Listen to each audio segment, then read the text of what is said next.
movie opens with three gangster couriers on a mission, transporting illegal firearms from China into Korea. The Chinese police catch wind of this shady delivery and immediately move to shut it down. These couriers, however, are not the type to surrender quietly. Loyal, ruthless, and very efficient, they wipe out every obstacle in their path, including the officers trying to stop them. The incident causes massive financial damage and leaves a pile of dead cops behind, which finally pushes Chinese intelligence to take things seriously. Their solution is bold and a little cold. They decide to send in a female trainee, a young woman who is still in training and not yet officially recognized as an officer. The logic is simple and brutal. If she fails, China can pretend it has no idea who she is. If she succeeds, they stop a major arms pipeline. A risky job for someone not meant to succeed. This is mission possible. We then shift to Korea. Here we meet a man named Soo Han, quietly breaking into a building through a window. This is not some cool spy entrance. This is just how he gets into the place he rents. At the same time, a female police officer named Ji Yeon arrives, coming over to return some money she once borrowed from him. Her late husband used to be Soo Han's close friend, so there is history between them. Soo Han, acting like a man who swims in cash, refuses to take the money back. He pretends he has more than enough and does not need it, even though reality is very far from that image. Things get worse for him when the building owner suddenly shows up, furious because Soo Han has not paid the rent for a long time. Still keeping up the rich guy act, Soo Han insists that he has already transferred the money, when in fact he has not sent a single coin. Meanwhile, in a small restaurant in Korea, a police captain named Jeon Hoon meets the Chinese trainee agent. She is given a fake identity and a Korean name, Da Hee. Her mission is clear. She must track down whoever is smuggling illegal guns into Korea and find out who is buying them on the Korean side. Jeon Hoon explains that this is an unsupported solo operation. If something goes wrong, there will be no official backup, and Da Hee's life is very much on the line. Even so, Jeon Hoon feels guilty about sending a rookie into such a dangerous mission alone. So off the record, he reaches out to another agent named Gi-Ru and secretly asks him to support Da Hee from the shadows. Gi-Ru agrees to help. Gi-Ru, who knows his way around Korea, then heads out to secure a base of operations. He ends up renting the very same building space that Soo Han is using. That place will now become the headquarters for Da Hee and Gi-Ru's team. The funny part is that Soo Han is only a tenant there, but he confidently sublets it to someone else as if he owns the place. To make that money, Soo Han is even willing to sleep on the streets for a month. It is revealed that he rented this building in the first place to run his own tiny private agency, handling cases like tailing people, checking on cheating spouses, and other small-scale investigations. In other words, he is not a glamorous detective, just a desperate guy with a cheap office, a talent for lying, and a constant need for cash. As Agent Gi-Ru steps out of the building, he suddenly spots a runaway baby stroller rolling toward the street. Without thinking, he goes full hero mode and dives in to save it. The crowd cheers, people clap, and for a brief moment, he feels like the main character of an action movie. Then reality hits. Literally, a passing car slams right into him, sending him straight to the hospital. The worst part, the stroller he risked his life for was not carrying a real baby, just a stuffed toy dog. Not exactly the heroic legacy he was hoping for. The next morning, Da Hee heads to Soo Han's building. She arrives with everything she knows from Captain Jeon Hoon and assumes the man she meets, Soo Han, is her assigned support agent.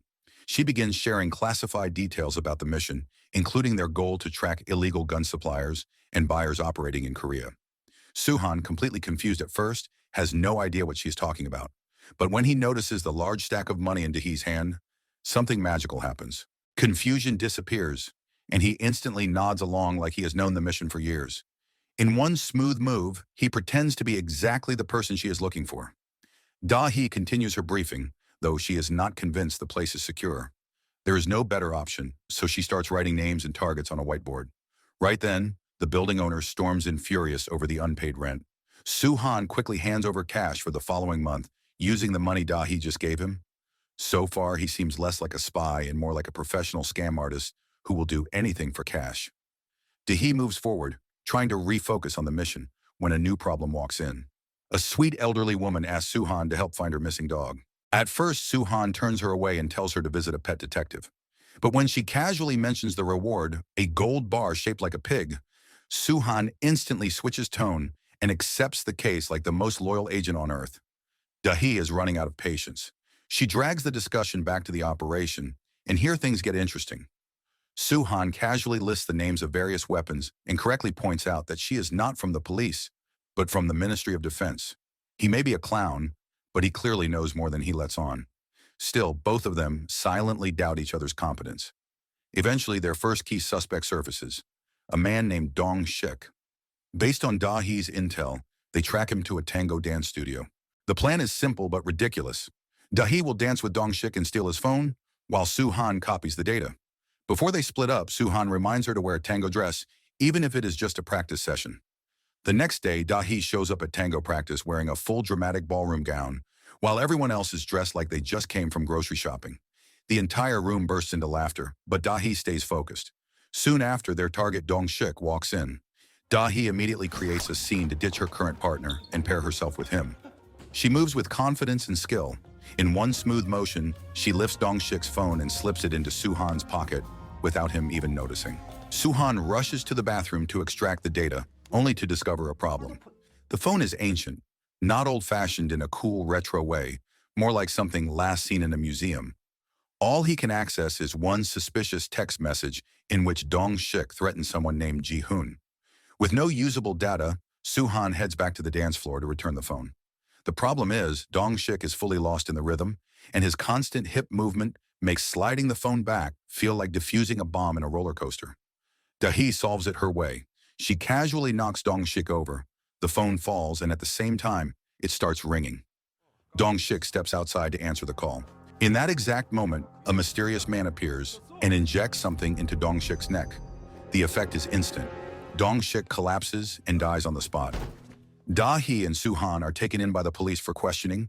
They have no evidence against them, so the officers let them go. Still, the police chief has a bad feeling and orders his team to keep an eye on the suspicious pair. On the way back, Do Hee is furious. She scolds Suhan for failing to extract any useful data and not even remembering the number connected to Ji-hoon. She reports the situation to Captain Jong-hoon and complains that her teammate is clearly not an agent. Strangely, instead of being concerned, the captain praises Suhan. If he can fool an actual trained agent, maybe he really is good at this. Meanwhile, the real support agent, Gi-ru, still has not contacted headquarters because he is unconscious in a hospital bed after the stroller disaster. The staff is confused since his wallet has no ID and his phone has no messages, no contacts, and basically no proof he exists. Without knowing it, Da Hee is stuck working with the wrong man. The next day, Da Hee shares new intel. The leader of the rodeo gang was shot dead the night before, and she believes illegal guns are now spreading across Korea. She needs leads, and once again, Suhan is absolutely useless. He claims he knows people, but only if she pays. He casually asks for 2 million won to pay an informant. That informant turns out to be a fortune teller. Not a hacker, not a criminal insider, a fortune teller. Unsurprisingly, she knows nothing. When Suhan hands over the money, she instantly recognizes that it is short by 50,000 won. Da Hee is mortified that he skimmed government funds like a corrupt game show host. Then, in the most bizarre twist yet, once the fortune teller touches the money, she suddenly claims to know everything and points them toward the Axe Gang. As a final touch, she serves them mango juice as a thank you. Unfortunately, the juice expired a long time ago. Suhan knows exactly how dangerous the Axe Gang is, and he wants no part of it. On the way there, he tries to scare Da Hee by explaining how terrifying they are and how only a highly trained fighter could survive them. Da Hee listens for a moment, then responds in the most efficient way possible. She punches him so hard his nose starts bleeding. Somehow, that says more than any argument. When they finally arrive at the gang's headquarters, they pretend to be police officers there to make an arrest. Suhan, of course, manages to turn the situation into a disaster by using the wrong handcuffs. Instead of standard police cuffs, he puts on a pair meant for a very different type of activity. Not exactly the intimidation tactic they were going for. Before the embarrassment can get any worse, chaos erupts. A mysterious group storms the building and opens fire. In seconds, every member of the Axe Gang, including their boss, is dead. Suhan even gets caught up in the gunfire, though mostly out of panic, not heroism. When the shooting stops, Da Hee notices blood on the gang leader's clothes and panics, thinking Suhan shot him. Suhan pretends to look traumatized, but the truth is much less dramatic. The blood came from Da Hee's punch earlier. Back in the car, Da Hee asks if Suhan knows a hacker who can unlock the late gang leader's phone. Suhan immediately refuses to continue the mission. It is too dangerous and he wants out. That changes instantly when Dahi offers him an additional 10 million won if he finishes the job. She also begs him to stop stealing money during the mission because it is embarrassing. Fueled by greed and pride, Suhan takes her to meet his hacker friend. He hands over a stack of cash and confidently tells the hacker not to count it since they are old friends. The hacker responds by pulling out a construction tool used for measuring money and begins counting anyway. Sure enough, Suhan has skimmed another 50,000 won. Dahi is so ashamed she no longer questions why she is working with this man. The hacker eventually manages to extract the data from the phone. A new name comes up, Young Ho. The hacker gives them an address, and they immediately head out. On the way, karma strikes. The expired mango juice Dahi drank earlier finally activates. She goes from confident agent to panicked bathroom seeker in seconds. The moment they reach Young Ho's place, she breaks in and rushes straight to the nearest toilet. Outside, Suhan waits with his ears covered because the situation behind the door is impossible to ignore. While Dahi is having the worst moment of her life, the police visit the Axe Gang crime scene and review footage. They realize Dahi and Suhan were there before the massacre. Suspicion grows, and now they are officially persons of interest. Once Dahi recovers from her bathroom crisis, she continues searching the house and accidentally makes a disturbing discovery. Inside the bathtub lies Young Ho's body. There are no signs of struggle, no chaos, nothing that looks like a fight. Whoever killed him knew exactly what they were doing. It is likely the same person who murdered Dong Shik earlier. Dahi immediately switches into investigation mode, analyzing the scene, connecting clues, trying to stay focused. Meanwhile, Suhan is focused on something very different. He is convinced the smell in the house came from Dahi's unfortunate digestive emergency. Only then does he realize the stench is actually coming from the decomposing body. Young Ho has been dead for 3 days. Dahi is disgusted, Suhan is relieved, and the audience is somewhere between horrified and laughing. They continue searching for evidence and uncover a new lead. The name Ji-hoon appears again, the same person Dong Shik threatened in that old phone message.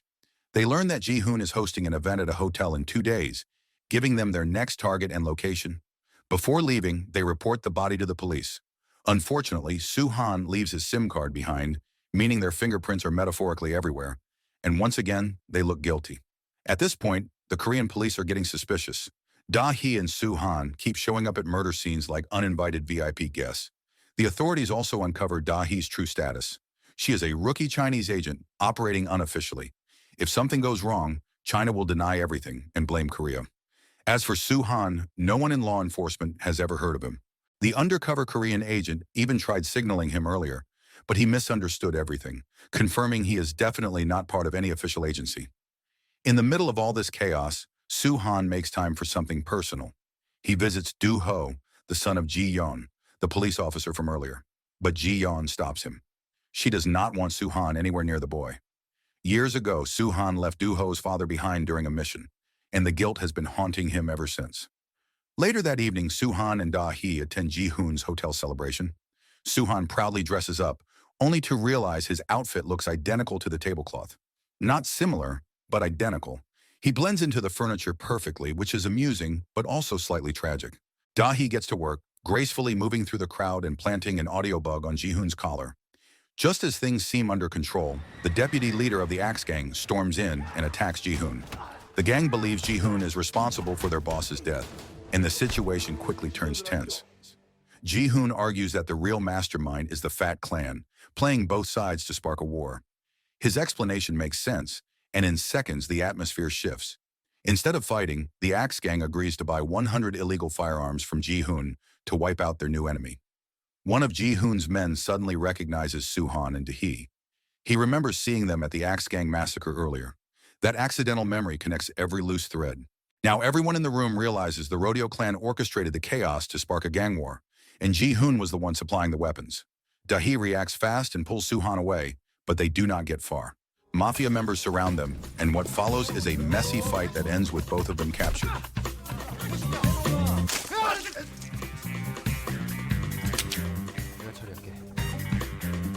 Ji-hoon begins interrogating them, and this is where Suhan's survival instincts activate in the most unheroic way possible. Without hesitation, he spills every detail about their mission and immediately blames Dahi for everything. He even negotiates his freedom in exchange for cooperation. Ji-hoon agrees but gives Suhan one condition. He must prove his loyalty by killing the police officer guarding the nearby security post. Suhan panics when he realizes the officer is Ji-yeon, the widow of his former teammate. Instead of carrying out the order, he turns the gun on Ji-hoon's men and fights his way out, escaping from the scene. At this point, something becomes obvious. The way Suhan handles the gun is not clumsy at all. He moves like someone trained, someone experienced. There is no hesitation, no fear. That is not the behavior of a beginner. It is a sign of a past he has been hiding. Realizing Da-hee is still in danger, Suhan races back toward the hotel to save her. But before he gets far, the police finally catch him and drag him into custody.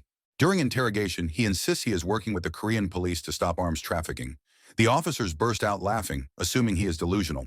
The police chief even tells him to call his supposed partner. When Da-hee answers the phone, she pretends everything is normal but cleverly slips coded messages about her location using food names. Suddenly, the mood in the room shifts. Moments later, a high-ranking Korean official storms in, revealing the truth. Da-hee is not from Korea. She is a Chinese agent operating unofficially. If she dies, China will deny everything. And Suhan, according to the lie detector, is telling the truth. Even so, they prepare to process him like a criminal. That is when Suhan learns something that changes everything. The authorities are not planning to save Da-hee. They are letting the illegal weapons enter the country, and they intend to leave her behind. Something inside Suhan snaps. The goofy scammer finally disappears.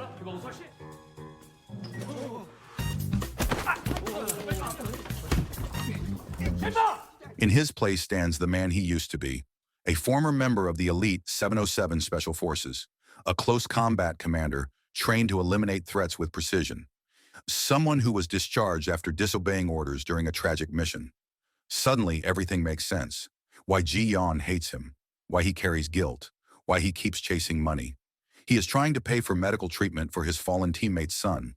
Fueled by regret and determination, Suhan gets back in motion and heads to rescue Da-hee. Meanwhile, back at the Axe Gang headquarters, Ji-hoon explains his grand plan to Da-hee, proudly sharing his motives behind the illegal weapons trade. As he speaks, the Axe Gang arrives to purchase weapons and test them out. Ji-hoon casually directs them upstairs and suggests they test the guns on Da-hee. Suhan reaches the hideout first and sneaks inside to free Da-hee. The moment she sees him arrive alone, she realizes the truth. This man is not a Korean agent at all. But despite everything, he came back for her, knowing he could die. For a second, it is actually touching. Then Suhan ruins the moment by proudly saying he only returned because she promised him 10 million won. Romance level 0. Greed level 100. Before they can argue, the elite fighters of the rodeo clan storm in. This time, Suhan does not stumble or panic. He moves with precision and confidence, revealing the soldier he used to be. One after another, skilled gang members rush him with knives, and he takes them down like he is swatting flies.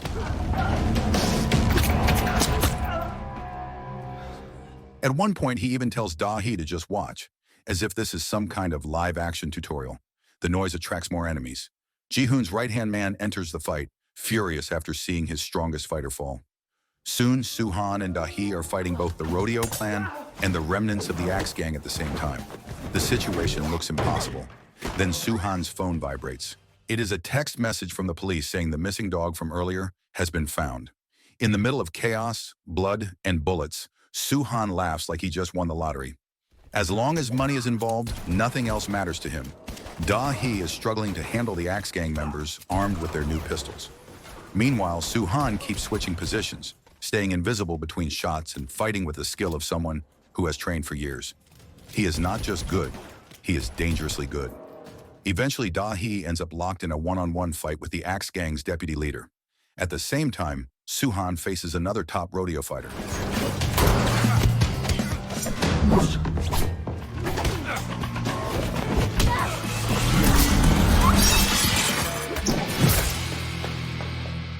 After defeating him, they are confronted by the last high-ranking rodeo member.